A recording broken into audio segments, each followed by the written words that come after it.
everybody. It's Maureen Lein, your local lender with rate, here with this week's Mortgage Minute. So the Federal Reserve meeting happened today, and the Fed left short-term interest rates unchanged.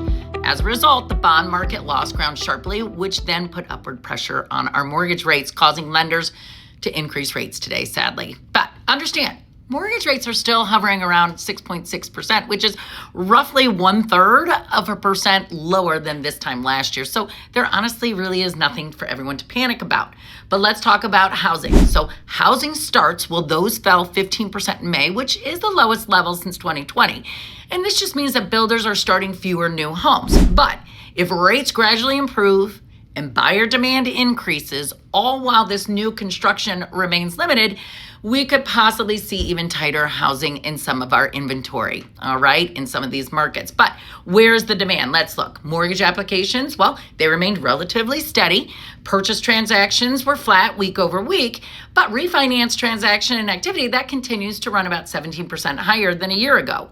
Now, I do have a statistic that I think homeowners are going to absolutely love, and that is that Americans now hold approximately $35 trillion in home equity, an all-time high here, guys. And that's a reminder, homeownership continues to be one of the strongest long-term wealth-building tools out there. So call me if you don't own yet. But we're going to follow that with this.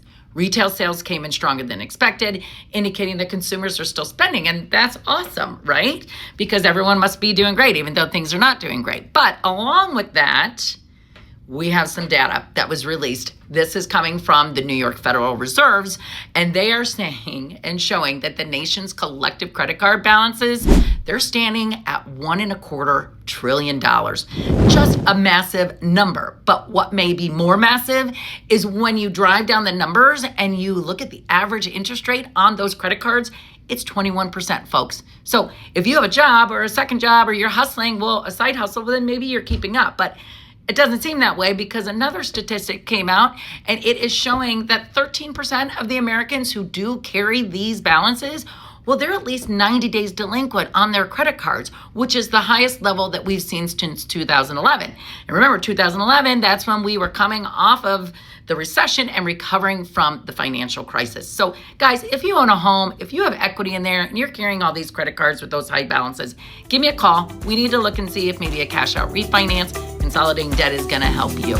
All right, that's it for this week, everybody. I look forward to seeing you next week. As always, if you like, please like button, share it, and call me if you have any questions.